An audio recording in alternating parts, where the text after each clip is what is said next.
Hello students, today we are going to start the topic of transcription from chapter 6 Molecular Basis of Inheritance. The process of copying genetic material from one strand of DNA into RNA is termed as transcription. It means we are making RNA from DNA. This we have covered in Central Dogma already. Central Dogma, DNA, transcription, messenger RNA, translation, protein. Our today's topic will pertain to transcription, that is formation of messenger RNA. This case is a simple case in prokaryotes and it is more complex in eukaryotes. In prokaryotes, there is no separation of the genetic material from the cytoplasm. It is there because nuclear membrane is not there, rather nucleus is not there. And here there is a complete separation of the nuclear material from the material of the cytoplasm. So the genetic material is here in the nucleus and the RNA which is processed from here will move from here into the cytoplasm. So the process in eukaryotes is a more complex process, the process of transcription, and it is a simple process in prokaryotes. For this transcription, we need a transcription unit. I show you.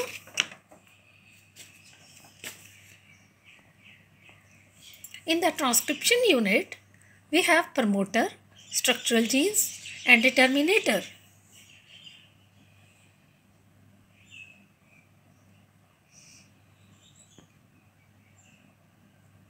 This is the picture of the transcription unit. Here are two strands of DNA with the polarity 5'3' and 3'5'. And the one with 5'3' polarity is called a coding strand. The other strand is called a template strand. Interestingly, the coding strand never codes. It is the template strand which codes.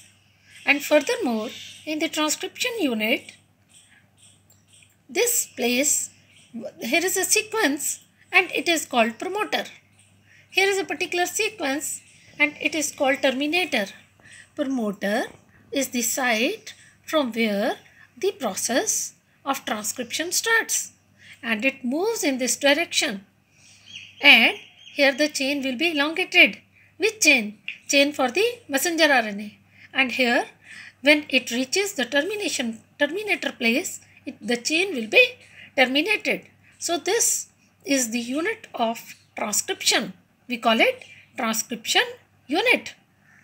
And here some sequence is explained. Imaginary hypothetical sequence is given for this 5' chain, for this 3' chain, coding strand, template strand, and the messenger RNA will be generated based on the sequence present on the template strand. I explain you further.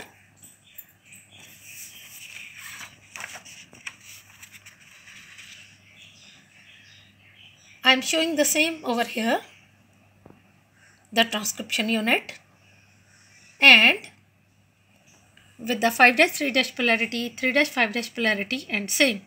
And here we are showing the newly formed messenger RNA which is formed on the template strand.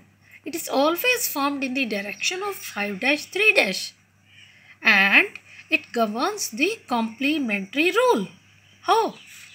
Suppose this is the sequence of the DNA with the coding strand and the template strand, and it is making the messenger RNA. Of course, the messenger RNA is single stranded. This is the right answer. But when we make complementary strand, we simply know A will pair with T, T will pair with A, G will pair with C, C will pair with G, again A for T. Like this we make the sequence. What is important to remember here? We cannot use any T thymine in the messenger RNA because this is the newly generated messenger RNA. So this is the right answer with every T replaced by U. Every T replaced by U. U is uracil. In the newly found messenger RNA, it will be uracil. And we have some more requirements for this transcription process. It needs an enzyme. The enzyme is DNA dependent RNA polymerase. Another important thing is only a segment of DNA is used, not the whole DNA. Only one strand is copied into RNA. This we just observed from the transcription unit. Another rule of complementarity is followed. We have seen that. Another, we have to remember that A will pair with T, but here A will pair with U, uracil, because whenever messenger RNA is prepared, U will be used instead of T, uracil. Uracil is present in RNA instead of T. And in this process, we need ribonucleotides. It is the placing of the ribonucleotides with the help of the enzyme DNA dependent RNA polymerase.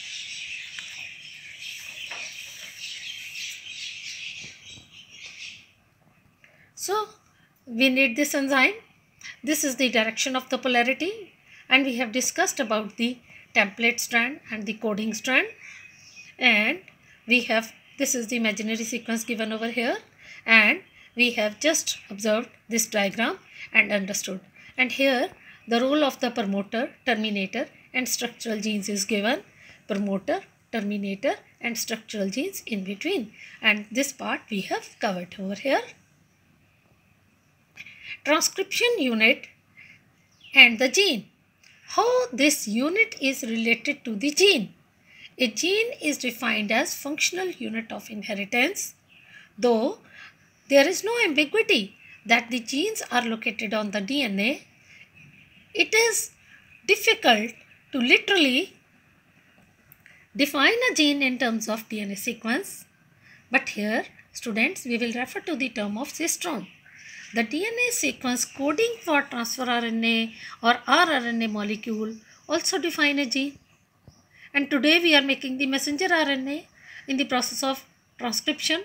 However, by defining a cistron as a segment of DNA coding for a polypeptide, the structural gene in a transcriptional unit could be called monocistronic. Monocistronic means one protein is prepared and it occurs in eukaryotes, or polycistronic. It occurs in eukaryotes. It occurs in bacteria, prokaryotes. Normally one can imagine that polycistronic could be in eukaryotes, but it is in prokaryotes. Prokaryotes have a simple system and many units can work. In eukaryotes, the monocistronic structural genes have interrupted coding sequences because the machinery is more complex. The genes in the eukaryotes are split. It means the sequence will be split into units, and this we will further study when the diagram comes. The coding sequences are expressed as exons, and exons are said to be those sequences that appear in the mature or the processed RNA, and exons are interrupted by introns. Introns are the intervening sequences that do not appear in the mature or the processed RNA.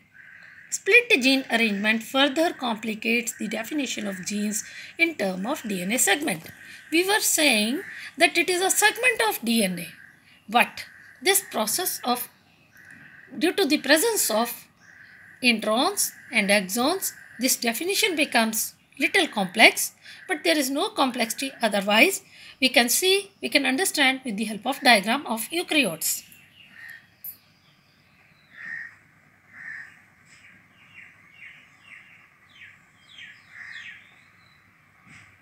Here, in the eukaryotes, this was the newly formed RNA. It has introns and exons. Introns indicated with reddish shade and exons with yellow. It means there are intervening sequences of the introns. And here these sequences are removed. RNA splicing. Splicing means cutting. It means these sequences are removed. And these rings indicate that these have been removed. And the remainder is there. And with further more changes, this is the RNA. That topic was given over there for defining a gene, means that segment of DNA which can make protein. But protein will be made from this RNA later on, means which sequence can be called a gene. It could be simple that this whole can give this sequence and it will work. But the complication he has indicated earlier is simply there are certain coding sequences, certain non-coding sequences. Non-coding sequences are removed. And this we will study further when we do in more detail about the eukaryotes.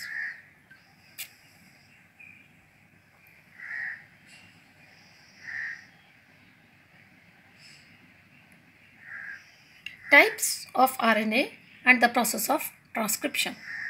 This topic deals with prokaryotes.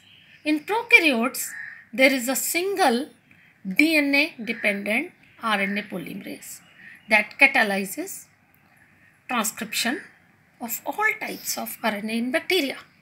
Because in bacteria, we have all RNAs. We have messenger RNA, we have transfer RNA, we have rRNA. These are the three main RNAs which are needed in the protein synthesis. And all are present over here in the prokaryotes, but they are prepared by single enzyme, DNA dependent RNA polymerase. And how the process occurs? I explain you with the help of a diagram. This is the diagram for prokaryotes, how it happens. First of all, here is the enzyme RNA polymerase. It comes in contact with sigma factor. Sigma factor is the initiation factor. When they are there, and this is actually the place of the promoter, we have already seen in the transcription unit. I can again link it.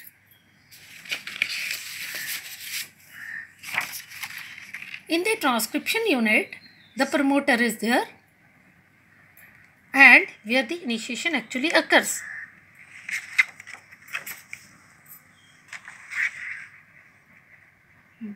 Here in the transcription unit, this is the place of the promoter from where the process of transcription will start. And here is the place where RNA polymerase will bind with the initiation factor, sigma factor, and start proceeding. We can see promoter, RNA polymerase, and this was the place where the promoter was there, and with the sigma factor the process initiates and we call it initiation. It means processing of messenger RNA has started.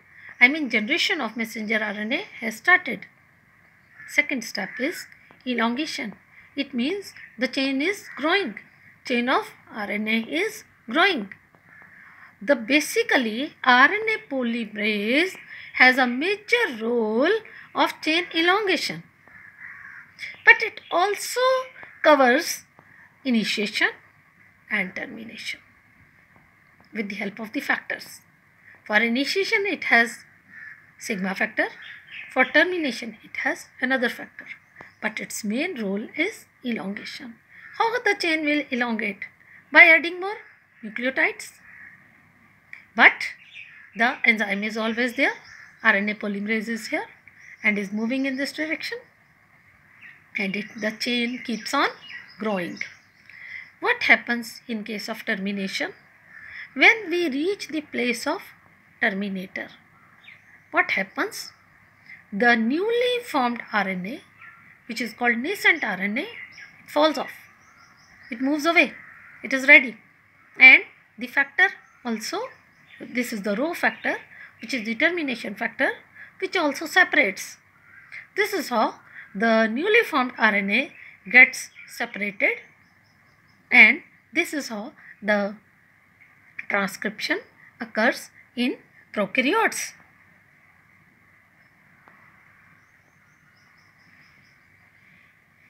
So we have discussed about the termination factor, initiation factor, termination factor, and how this process goes on. Here is a very interesting point regarding coupling of transcription and translation. Transcription and translation can be coupled in bacteria. What does this mean? Translation will be covered in the next topic, and transcription we have just done in prokaryotes. How the two processes can be in a simultaneous manner, this I explain you.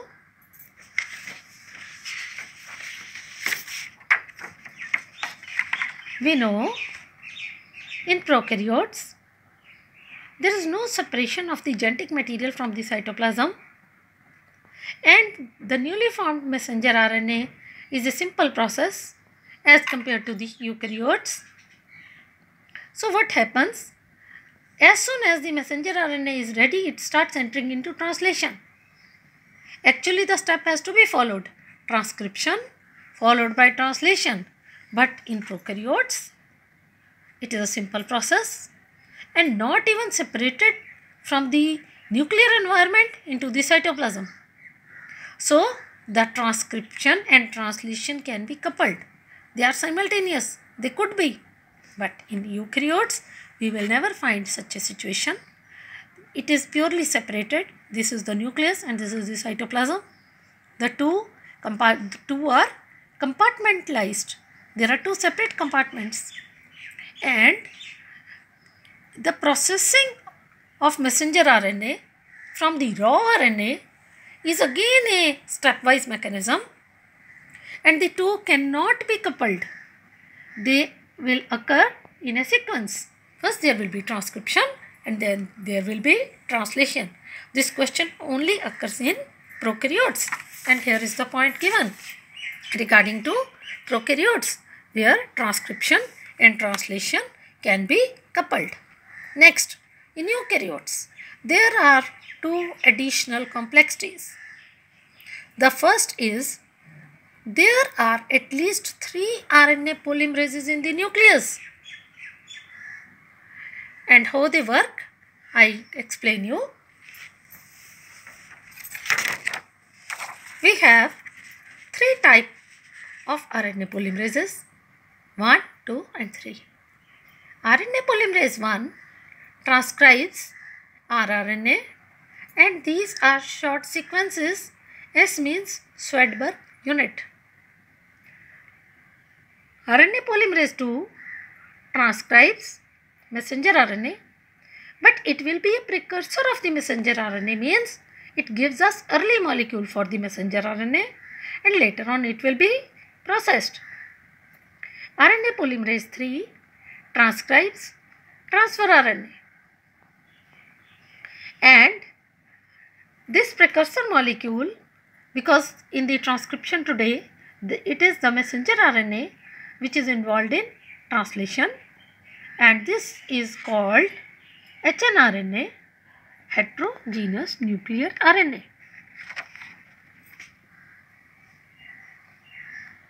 So we have covered this point regarding RNA polymerase 1, RNA polymerase 2, RNA polymerase 3. Here we have covered the first point with the role of 3 types of RNA polymerases.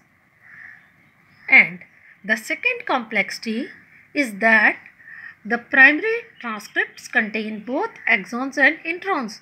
We have earlier touched the point of exons and introns, where the introns are non-functional. Hence, they are subjected to process of splicing. It means introns are removed. Where the introns are removed and exons are remainder, they are joined in a defined order. hnRNA, we have just talked hnRNA, it undergoes 2 additional processing, and the processing are capping and tailing. In capping, an unusual nucleotide, which is methyl guanosine triphosphate, is added at the 5' end of the hnRNA. Still now we are using the word hnRNA, and later on we will use the word messenger RNA. In tailing, adenylate residues are added at the 3' end in the template independent manner. It is a fully processed hnRNA. Now it is called messenger RNA. I again explain you these 2 points, that in the first we are saying that we have 3 types of RNAs and their role, and in the second it undergoes 3 steps: splicing, capping and tailing. I explain you.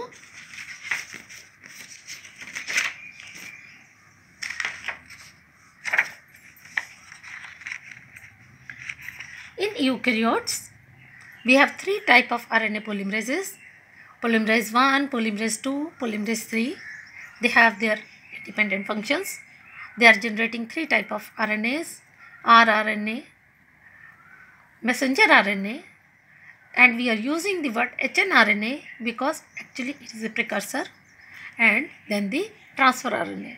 Whereas in the prokaryotes, there was only one DNA dependent RNA polymerase which could work for all the 3 types of RNAs. It could transcribe rRNA, tRNA, messenger RNA. It could work for all the 3. And here the process is advanced. There are 3 types of RNA polymerases and they will work individually for rRNA, for messenger RNA, for transfer RNA. Second important step is no processing of messenger RNA. As soon as it is formed, it is ready to function. We can really use the word messenger RNA right in the beginning. But here we call it hnRNA, which will be processed into messenger RNA by undergoing the 3 steps: splicing, capping, tailing. In splicing, introns are removed. Only the remainder exons are joined. In capping, at the 5' end, methyl GTP is added. In tailing, at the 3' end, adenylate residues are added. Also, in the prokaryotes, the transcription and translation may be coupled. Whereas in eukaryotes, they are not coupled. One will follow the other. Now, with the help of the diagram of the eukaryotes,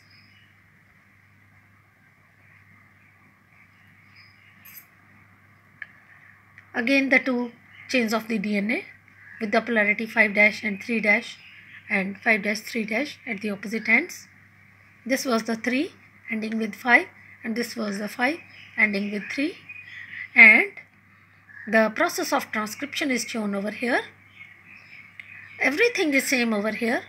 What is very important, the newly formed RNA has introns and exons, and here we are showing introns, which are the non-coding sequences, are removed.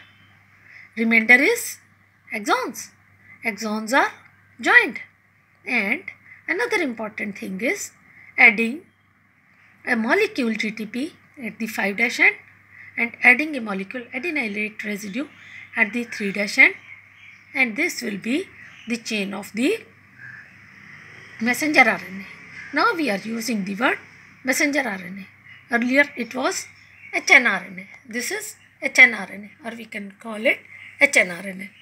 So, with this, the process of transcription is complete up to here, and we have come to know that it is more complex in eukaryotes as compared to prokaryotes. One thing more, how it is different from the replication. We have already covered the topic of replication in the previous lecture.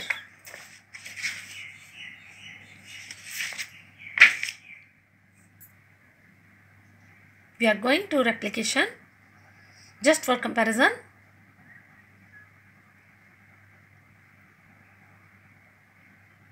In the previous lecture, we have done replication. If we compare, we had 2 strands and both were copied. Here also the rule of complementarity is followed. Today also the rule of complementarity is followed.